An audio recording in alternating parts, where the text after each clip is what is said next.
Can't be political. Nothing's different. No, it doesn't matter if it's political. Yeah, because I'm just in the military. You can't. Oh, no worries. Yeah. But yeah. Are you recording right now? Yeah, it's just conversation. No. Just continue to focus. Well, here, stop real quick. Yeah, I don't want to do political stuff. My cousin that lives out in Oregon, leading up to the election, he's gay. He's 55 years old, 53 years old. He's a Democrat, which makes sense. It just aligns with his life. Yeah. So, like, back in the early 2000s, when Bush was running for president, I didn't know much about politics. I was just like, lived in grew up in Marion County, so Republicans, Yeah. And he explained to me one time, he said, Stephen, he goes, because I was just like, how can people vote for these Democrats? And he goes, in the simplest way I can explain it, he goes, we can't all be Republicans. Yeah. We'd be Russia. So we did. He goes, it's just all about balance. He goes, there has to be Democrats, there has to be Republicans, and it brings balance to our country. So I was like, I bought and sold that. I mean, I sold. Yeah. From that day on, I was like, there's got to be balance, and I totally believed in it. So, but in 2016, before the election, my cousin was big into Facebook with political stuff, and I don't post any political stuff. I'm not supposed to. I'm in the military, so I'm not supposed to do it. I don't. So, when I was in command, my battalion commander said we are all apolitical. We don't have an opinion. So, I keep my opinion to myself. The chain of command never talks about politics ever? No. No? No, they told us specifically, you are not to voice your opinion on social media in front of your soldiers or nothing. So I never did, and I never would have anyways. But so my cousin, he on Facebook, he put this post basically saying, and my cousin and I were really close. We were always very close. I was like his little brother. Basically saying, if you're voting Republican, then I'm basically disowning you. And I'm like, was that for this election or last? So I replied, I was like, cousin, and I was like, what about that balance thing you were telling me? I was like, dude, I bought that. Like, I totally preached that to other people. Yeah. I was like, and he's like, then you don't love me enough to vote for a Democrat. And I was like, you told me. Which election was that? This election. Oh, the Trump one. Yeah. And me being a Republican, it just aligns with my life. That's just kind of who I am. I have more Christian values than, not say Democrats don't, but they believe in the whole abortion thing, and I don't really have an opinion on that. It's just your body, you do whatever you want. Yeah. I think it's wrong, but if you want to do it, same. You got to answer. You got to answer that one. Yeah. I don't think biblically. I think it's wrong. But hey, I got my own things I do. I got to answer, and you'll answer that one. Yeah. No, I came at it from the complete opposite perspective. Growing up in Ocala, I was around all of the country people, and I was the opposite. I was like, I hate all these country people, and so I was on the complete left side of things for a very long time. Okay, but only because you're kind of rebelling a little bit. Mainly, and I think that's what a lot of people do. Is when they're younger, like they're more liberal and stuff like that. And I have a cousin who's gay too, and it's the exact same thing. It's Democrat. It just aligns. But now it's like I am kind of on the balance thing. Like, right, and that's a good thing. Yeah, I can honestly say I'd vote for a Democrat if I felt like I aligned with that person and their belief. I would. I'm not like Republican or not, but in the military traditionally, the Republicans strengthen the military. Yeah. And the Democrats shrink it. Clinton, he downsized the military big time. Obama was doing it. And I have many friends that got cut out of the military because of Obama. They had officer separation boards. And they got cut. They got cut out of the military. And they were good officers. They weren't stellar, but they served and they were good. Yeah. They were good staff officers, and they got cut because of Democrats. It wasn't Obama specifically. It was just Democrats. They shrink. Yeah. So I'm in the military. So what's best for me and my family? It's going to be Republican, even if it's Donald Trump. That's true. Republicans are going to increase it. They still want to increase our numbers in the Army. That's good for me. Yeah. That's good for 3 kids up there and a wife. Do you think, do you wonder if that's the best thing for the entire country? Just like you said, with the waste, the inefficiency, like the money that goes into the military, do you think that in America, like here in Germany, they have the luxury of not having to spend any money on military, essentially, because of us. Yeah. But they do what seems like a good thing about Germany is they do have a lot of their schools seem to all be pretty good. They're just their public transport, just the the whole community as a whole seems to fit better because there just seems to be a lot more support for things. Whereas I don't know. I think Germany does things better than us. Yeah. Some things better than us, and we do other things like what, better. For example? The whole recycle thing, and that's huge. Just the recycle thing, they do better. And the windmills are everywhere. And the windmills are everywhere. Are everywhere. They do a few things better, but I mean, I wouldn't want to live here all my life. I like it. I really love it, the traveling opportunity, but I wouldn't want to live in Germany. Yeah, what I didn't like though is when you said earlier that in Germany you can't like mow your lawn on certain days. And there's just Sunday you can't mow your lawn. There's just certain weird rules that after 9 o'clock on a weekend. I like America because it's all about the individual. It's all about you do whatever you want. Can't change your oil in your front yard. I don't get that. Yeah, it's weird. Like, hey Jake, go get me that jack and that oil. Let's change the key. You can't do that. You can't fly a drone over the. No, you can't fly a drone. They oppose the drones. Yeah. But I mean, it's their country. You know, we're guests here, and that's what I try to tell the kids all the time. Like, when they get fights and yelling and stuff, I'm like, we are guests in this country, so we're representing our country here. Yeah. So I know sometimes when the windows open and the kids are fighting, I'm like, I know these neighbors hear us, and they're like, these Americans are freaking loud. Yeah. But do you feel like Germans, for the most part, like Americans or don't like Americans? I think the younger crowd do. They do like Americans? Yeah, because that's all they know. All they've known is Americans here. Yeah. The American presence here. Whereas maybe the ones that are 60, 70, 80 years old. Yeah. That were here before we were here. Had a permanent presence. I think they just tolerate us. Yeah. Yeah, I don't think they really. Well, I mean, you've been around Europe.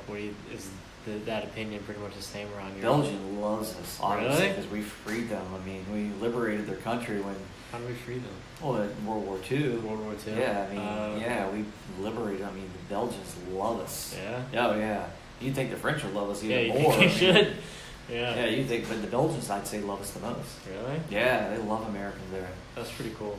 Yeah, you watch Band of Brothers, like when we started liberating all the towns in Belgium, all the parades through their towns, and the ladies would all hug our soldiers and kiss them on the cheeks and stuff. Yeah, and they still, to this day, they love Americans. Yeah. I mean, because they were really suffering in World War II. I mean, they were getting the business by Germany, and we, just swept through and cleared out all the Germans out of their towns for them. And yeah, that's one thing no other country can say is that. Because once we got here to Kaiserslautern, the war was done. Like there was no fighting going on here. Yeah, but wasn't Germany separated until not even that long ago? Like until the 80s? The 80s? East Germany, West Germany. They were half country. Yeah. So we would be right now in West Germany. West Germany. And East Germany was more the Nazi, party, whatever. Communist? More the communists. They were with the Soviets. Yeah. Yeah, and then Berlin itself was split into two. Yep.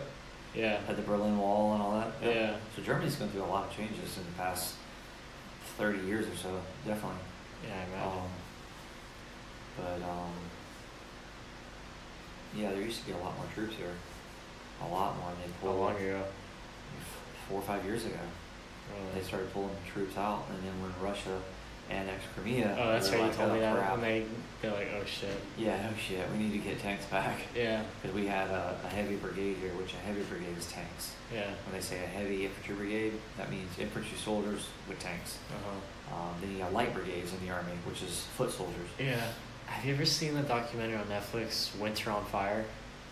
It's a documentary, like, I think Ukraine, like they were having this revolution. Yeah. Like not that long ago, or there was like a revolution against the dictator. Yeah. It was really brutal because you had all these cops come out in their SWAT cars and they were like shooting at the people, and they just didn't have any guns. They had no guns, and they were just getting like massacred by this like Soviet dictator guy who was on the side of Russia. Like I think when it got so bad, the entire capital city was just covered in people that were protesting. Yeah. I think he like flew to Russia. I think he evacuated to Russia. I think it's Yucatan, some weird name like that. The Polish really love us too. Oh yeah? The Polish, they've offered us $2 billion to establish permanent bases up there, like in Germany. Really? Oh yeah, they want us up there bad. They want bases. They want the U.S. up there. they want us to pull out of Germany and go up there. I always felt like they're scared to death of Russia. Yeah. So it's just having that comfort that we're right there permanently all the time. Yeah. And boost our economy. I mean, think about the crap. Yeah. I mean, we buy here. Bought BMW, Mercedes. I mean, really. And I'm not the only one. Trust me. Yeah. The Germans can drive through this neighborhood, and they're like, "Yep, that's Americans." Oh yeah. Oh yeah, in a heartbeat. Just because it's a BMW? Yeah, you don't see many Germans buy cars. Like they buy those wagons, the BMW wagons, and they don't. The VWs. Okay, so here's a perfect example here's the difference between American and German. So BMW cars. They have 3 series, 4 series, 5 series, and they say 335i, 435i, 550i, all that crap. Yeah. The Americans say that.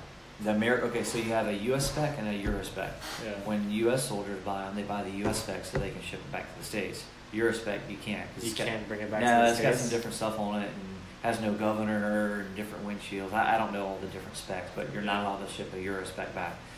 The Euro spec BMWs, they don't say 435 MI and they don't want to brag. We want to I got 435. Yeah, it was so funny being on the base and seeing these dudes driving by with these big old trucks in the middle of Europe. That's when everybody's driving like these little Euro cars. It makes us American. That makes us American. It's like America. Everything's bigger in America. Yeah, that's why we're different. Like I said, the BMW's like a 435i. Euro spec doesn't say anything. Yeah. But the American spec says 435i, and then it has emblems on the side, and that's just so right away they can drive by our house. They know, but you don't see a lot of the M4s over here like I have owned by Germans. Yeah. Americans want the fast cars. Yeah. They make those for Americans. Trust me, they make them for Americans. What are the biggest jobs here that people do? Americans? Just no, the Germans, like the local Germans. There's a Opel plant out here. Opel's a German car. It's a huge plant. Yeah. So that's probably the biggest, probably the biggest manufacturer, employer in Kaiserslautern. Yeah, it's a huge plant. And we were there today. Ramstein. Oh, okay. Ramstein. Every little concern that I worked at, every building that I've worked at over here, German, cleaning the floors, bathrooms, all German. Huh. We employed a lot of them. Yeah. A lot of these Germans have raised a lot of families on the American dollar. Yeah. Which is fine. It was great. Nothing wrong with that at all. No, we hired a lot of local nationals. Yeah, that's good. I mean, the fact that we're here, but we're kind of giving back in a way by hiring all those people. Now, the local nationals that I've worked with, they love us, obviously. Oh, yeah? They're getting their dollar from us. Yeah, how big is this town? Like, how many people total? You said 100,000. 100,000, like 50% of that's Americans.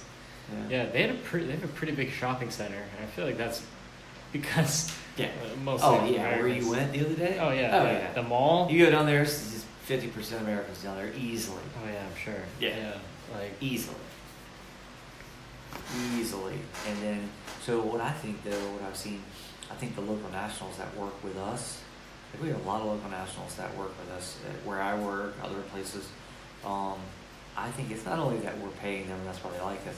I think once they get to know us, they're like, man, it's pretty cool. I like them. Yeah. All they know is us flying by them in our M4s and all that. Then they get to know us, and they're like, they're actually good people. Yeah. You know, I don't know. That's just my hypothesis. Most of the people I've encountered in Europe, they say that Americans are generally pretty nice. Yeah. I think most of them just don't like our president. I think that's the biggest thing. I've yet to meet a single European that likes Donald Trump. I've met, especially French people. French people hate. Really? Yeah, I can see that. They hate him, and they just, I don't know. Here's what I want to know. What has he done to you? How has he affected your life? Yeah. Besides the stupid shit on Twitter. Yeah. How has Donald Trump affected your life living in Paris? Yeah. Like, really? Yeah. I just hate him. Why? Tell me. Yeah, What's he done? What has he done to you? Yeah. You know? I'll tell you what he's done to me. He's got 2 of the biggest raises I've ever gotten since I've been in the military. Yeah. I feel like we're getting more funding to maintain, for example, when we were cutting so many troops, when Obama was in office, we were cutting a lot of troops. So you're cutting all these troops, and you still have all this equipment that you purchase. Yeah. That you still have to maintain, but you're cutting the personnel that maintain them, and you're not getting funding for the parts to maintain them. Yeah. You really put yourself in a bad situation. Why do you think there's so much inefficiency in the military? Is it just the people in like at the top? They've just been doing it one way forever, and it's too hard to change. Maybe somewhat, yeah. Yeah, and then like once you we start doing it, just throwing money at things like yeah. the wars. Man, we can find money if we want to go fight China tomorrow. We can find the money. Yeah, I bet. Somehow we get it, and yeah. we just throw a lot of money. Like what I saw in Afghanistan was freaking terrible. Like, okay, so I had. How long were you there? 9 months. Okay. So I had this vehicle that I drove around. Let me show you a photo of it. It's called an LMTV. I had it to go pick up supplies and stuff. Like a big truck? Yeah. So it had. Sounds like it. It did have 3,000 miles on it. Yeah. Yeah. So this thing's like over $100,000, probably $200,000. Oh. So we pick up supplies and stuff in it. Yeah. So before I left, I took that to the shredder to get shredded. Yeah. To just get chopped up. It had like 3,000 miles on it. I'm like, what? Like it's cheaper just to just right here instead of send it back to the States. I'm like, they did that with hundreds of pieces of equipment. So they did what with it? Shred it. They scrapped it. Scrap. Put it in a shredder. Oh my god. And just cut it up into pieces. And how much do you think that's worth? 150 to 200 grand at least. A Humvee's like 100 grand. Yeah. At least. So yeah, it was 200 grand.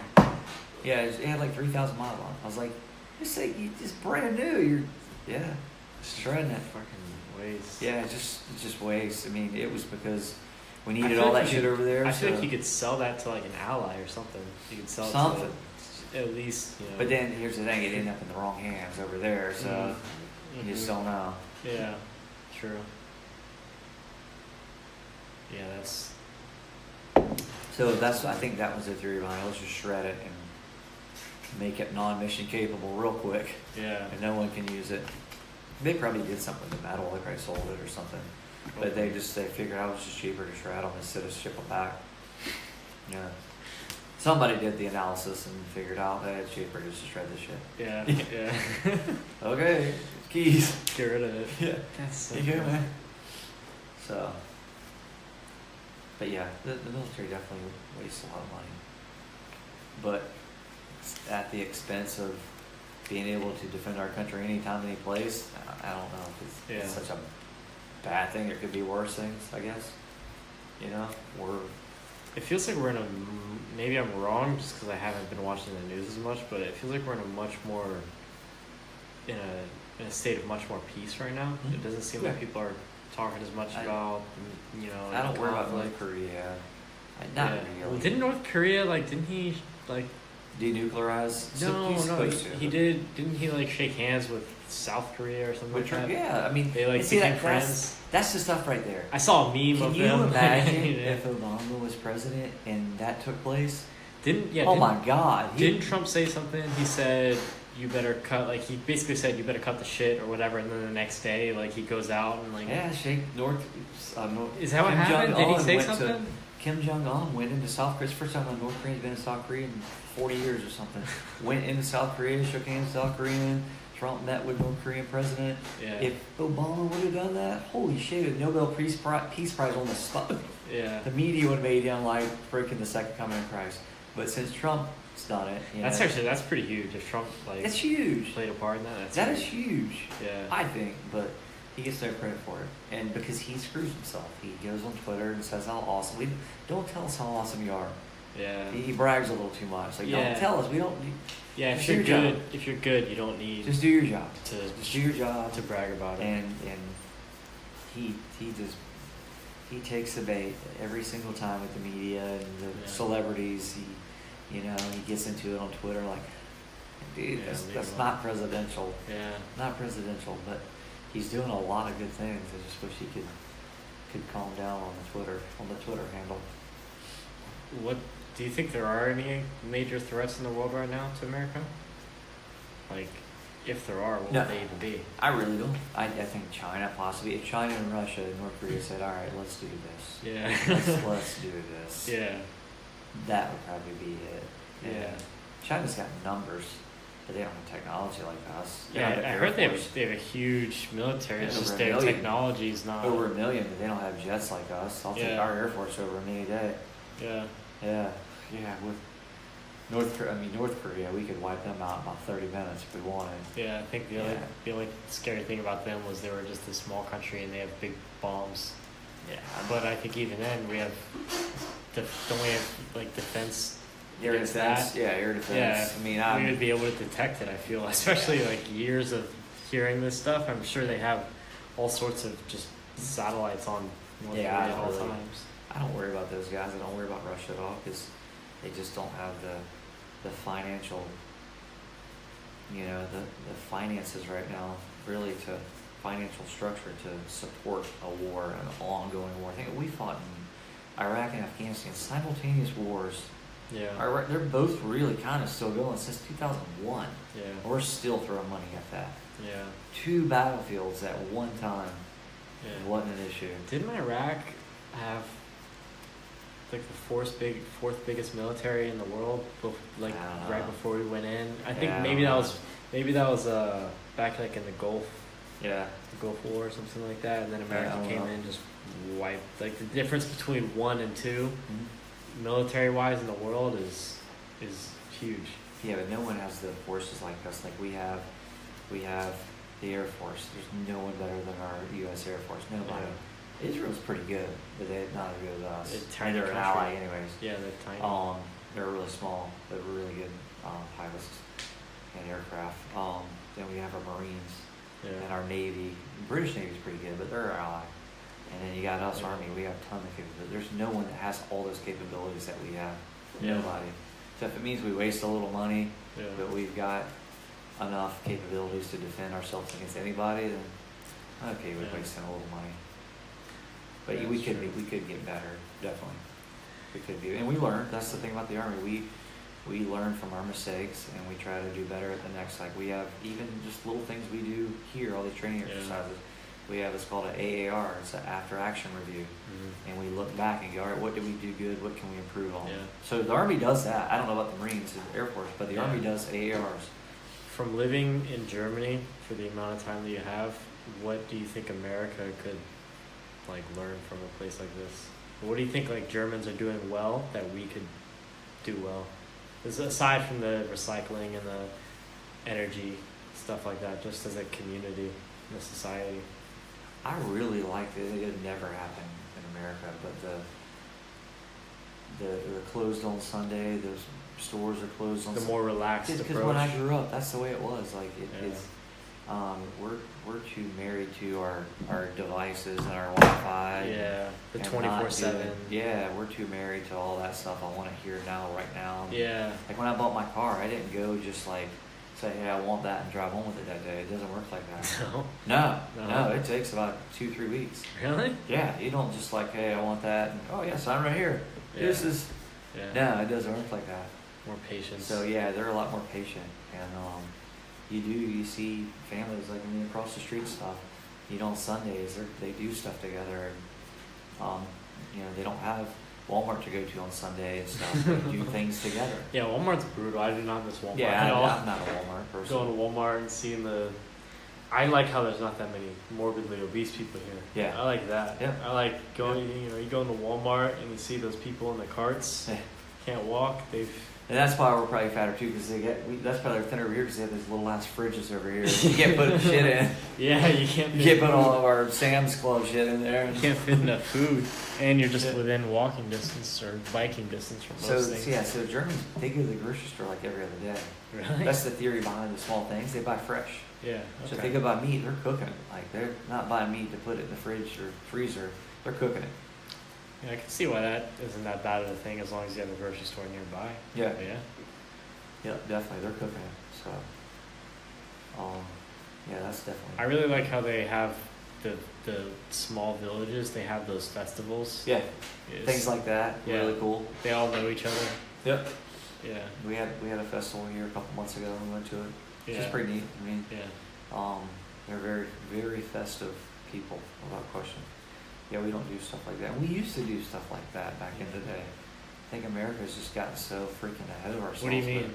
Like what? I mean, back in Denellen. Well, we still do Boomtown days. Yeah, I remember. Still do that. Yeah, still do Boomtown days. But yeah, people over here are just a lot more. I mean, think about it, they have Oktoberfest every year. They have these wine fests at all these vineyards and stuff. Wine fests all the time. Yeah. And then when it's festival season, you know, downtown they have the K-Fest, and then each little village will have their own little festival in the summers, and now they don't have them in the winter. Yeah. In the winter, I mean, people you have to stay inside. Yeah. Yeah, I think it's also probably the way we structure our cities, because in places like this where everything's kind of within a distance where you can bike or do whatever, like especially if you're closer to the city, you kind of have to see everybody. But in America, the cities here, everything is built for the pedestrians. Mm-hmm. But in America, like, because in the big cities here, the highway's around the city. Right. But in the big cities in America, it goes through the city. Yep. So in America, you can go to your driveway, get in your car, drive to the parking lot, and get out without really having much interaction with anybody. Right. Yep. I think people are probably a bit more separated from their communities in America. I mean, think about today when we rode bikes. Think about, we didn't see a ton of people on our bike, but think about the people we I saw a bunch when I went. When I went, I saw a bunch. Like, there was a big old group. And was there a lot of elderly people? Yeah. Would you see that in America? No, not much. Not much, no. There was one time where I saw like a 90-year-old lady riding a bike, and I thought that was so cool. But here, everywhere. Yeah. Everywhere. I think everyone we saw today was kind of older. Yeah. We didn't see any young people. Yeah, no, they were all in shape. Yeah. Yeah, you don't see that. You don't see that in America. Yeah. Like when people buy, for example, people buy cars here. I mean, like I said, they buy a car and they're going to have that thing for 10 years. I mean, it's not like I'm buying it, trading it in a couple of years because I see something bigger, better, and faster. I'm buying the car because it's functional. Well, also, just, it's such a beautiful place, just the landscape. And I mean, if you're just kind of, I don't know, Denellen or Ocala, there's not, I don't know, I just feel like there's not a whole lot to see. Maybe it's just because I'm not used to it.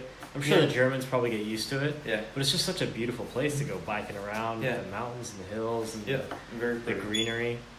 So people probably want to be outside a little more. Yeah, very pretty country. Yeah. Even northern Germany, we start heading up towards Denmark, go through Cologne, it's really pretty up there. Yeah. Yeah, it's different. All of Europe so far has been very pretty. And when you go down south, down toward Bavaria, when you start hitting the Alps and stuff, it's gorgeous. I mean, it's I think the mountains around here are huge. I can't wait till I get hills. These I can't wait till I get to the Alps. Yeah, these aren't even mountains. You're gonna get to where there's snow on top right now. All snow caps. Mm-hmm. Yeah, it's always like that, right? There's beautiful. Yeah. We went through there in July with my parents with snow on top. Yeah. It's beautiful. It's gorgeous. Yeah, I love the mountains. I would live in the mountains after I retire, like Montana or something like that. Do they compare? Are these bigger or the ones in Montana? I think the Rockies. It's so the difference between the Rockies and Switzerland. Switzerland just seems like green, just like freaking gorgeous. Yeah. In the Rockies, they're a lot taller, so once you get past the tree line, it's just all rock and there's no more green. Yeah. And it just seems like at the Rockies in the summertime, it's kind of deserty a little bit. Here, Switzerland's just freaking gorgeous. Like you've never seen a green like you see in Switzerland. It's just amazing. Yeah. Yeah, it's amazing. Is Hitler's Eagle's Nest in the Alps? Yeah. Yeah. It's down right on the border of Germany and Austria. It's awesome. I gotta see that. Yeah, it's awesome. Mm-hmm. Yeah. So, I mean, just let's show you something.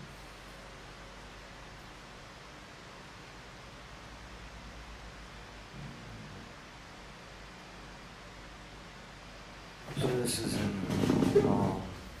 Switzerland in the summer, in July. Wow. It's gorgeous, man. Like, That's incredible. I mean, it's like, you're like, this isn't real. I mean, like, freaking, look at that. Yeah. Holy shit. That's just a amazing. Wall. And that's not enhanced. That's just a photo we took. Yeah. With a phone. Yeah. Yeah, some of these countries, they just look like paradise. They're just... Yeah.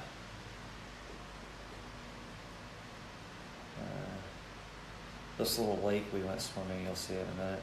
The cows out there. Just amazing. I mean, look at that. Yeah. Like, it's from the snow runoff, the water is from. Yeah. And pictures don't even do it justice. No, like, I mean, seeing it. Yeah, it's just beautiful. In person. We swam in it. Freaking cold, man. Holy Yeah. crap. Jeez. It's the coldest water I've ever been in. This is in July. July? Yeah. 2 years ago in July. Was the altitude very high? Yeah, it's probably 4,000 or 5,000. Okay. The cows just come right out drinking the water, swimming. Like, what's up, man? No big deal. Yeah, it's just freaking gorgeous. Yeah, it's a mountain coaster. I mean, yeah, it's just freaking awesome. Yeah, it's just, riding this mountain coaster thing, you stop and you're just like looking out and like. Have you ever done one of those real zip-liney things? Mm-hmm. Those not here. No? No. No, not here. Yeah, that's pretty awesome. Just the opportunity we have over here. Yeah, there's so much to see. Yeah. Now that I got a drone, you can see it from a bird's eye view. Yeah. Did you take it with you on that trip? I didn't have it. No? I just got it in my first drone in April. Yeah. In March or April, yeah. Right before we went to Italy. Yeah. With the kids. Yeah. So yeah. That'd be cool to be flying the drone like through the Venice. Yeah. Water. Yeah. Canals. Yeah, it's almost worth the risk. You get in trouble. Yeah. I don't think you get in trouble. I think they might just look at you funny and they're like. I also feel like there's a lot less cops here. What's that? I also feel like there's a lot less cops here. Yeah. I don't see a whole lot of cops. There's a lot of bulls out here, definitely. Around here at all. But in America, you got like a highway patrol on every corner. Yeah. Yep. They have those stupid cameras here, so you get tickets on cameras. Oh, yeah? Yeah, they don't pull you over. They just have little cameras up everywhere. Yeah, I get them all the time. Yeah. Yeah, they're like €15 for a ticket. I'm like, whatever. Oh, that's nothing. Like, No. for a speeding ticket? I'll take it. Yeah. In America, you get Now, like 200. well, that's just like only like 7 kilometers over, which is like Okay. 4 miles an hour over. So you get You that's think the for that? Yeah, you get tickets. stupid. So yeah, that's yeah.